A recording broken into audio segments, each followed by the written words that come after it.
Hello, it's Marlo Diana, and I'm with Fast Fit Foods, and I'm here today with Mr. World, Ed Cole, and he's going to speak a little bit about nutrition.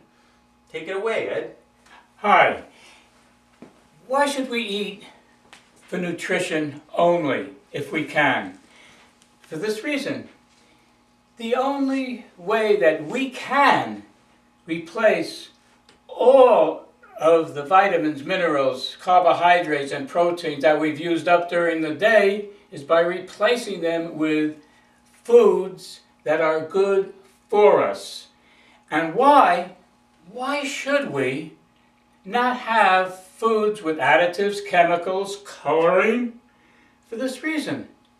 When we were given this magnificent machine, the body was not designed to accept them. And in this modern day world, we have to be very careful with what we buy. I'll give you an example. Look at a box of food, and if you see coloring, chemicals, additives, put it back on the shelf. Let somebody else have that. Eat the foods that have minerals, vitamins, and that list the minerals and vitamins and have proteins. That's what we want to give our body. Let's look at this great machine that was given to us at birth. It allowed us to rise to the height we are now at and perform all the functions of earning a living, raising a family. But let's look at it as a universe unto itself. We have a grinding station, our mouth. We put the food into our mouth, we grind it up and send it right to a processing center. And this processing center, it takes what each part of the body needs. The brain needs certain parts of what it has in it. The heart, which is a muscle, organs, tissues, or arteries, veins, and it eliminates with an elimination system what we don't need. If we feed it items that don't have the vitamins, minerals, carbohydrates, and proteins, guess what? The body still has to be given certain of these substances. So the processing center sends items that the brain can't use, hopefully that it might, and then sends the heart items that it can't use. That's why there's heart disease. That's why there's so many illnesses. Most illnesses can be prevented if we eat properly. Now, there have been studies and studies and studies. But one thing that the studies don't say is that we're addicted to sugars. We're addicted to the additives.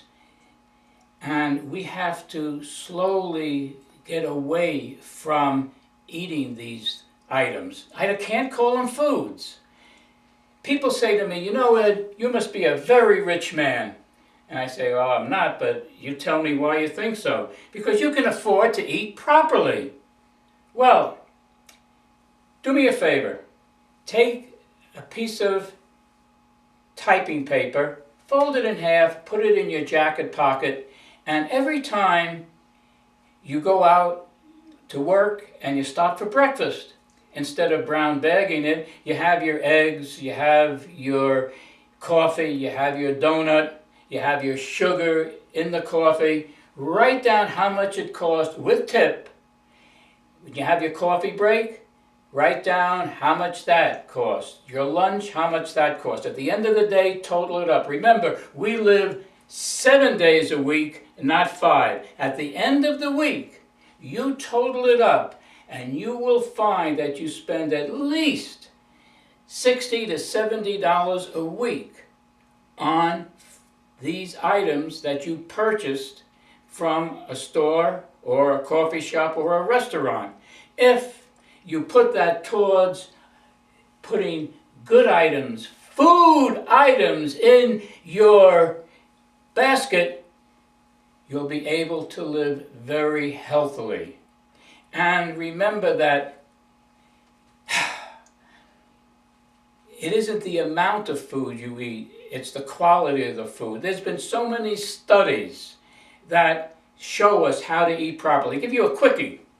Let's say your weight is 150 pounds, which mine is. Multiply that times 11, and you will know how many calories, approximately, you should consume during the day to maintain your weight.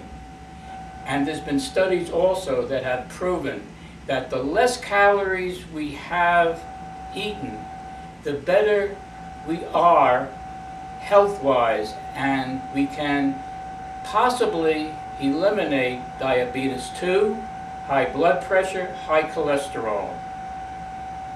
So we should eat for nutrition only. Now, the real world says, no, you can't eat 100% of the time great food. There's times when you go to a wedding, when you go to a confirmation, when you go to a special occasion, that you're going to eat the wrong food. But if we can eat properly 80% of the time and enjoy the bad stuff 20% of the time, we're going to live 100% healthy. We're living in the real world now. Thank you. My one wish for today is that everyone will be able to join us on their 100th birthday.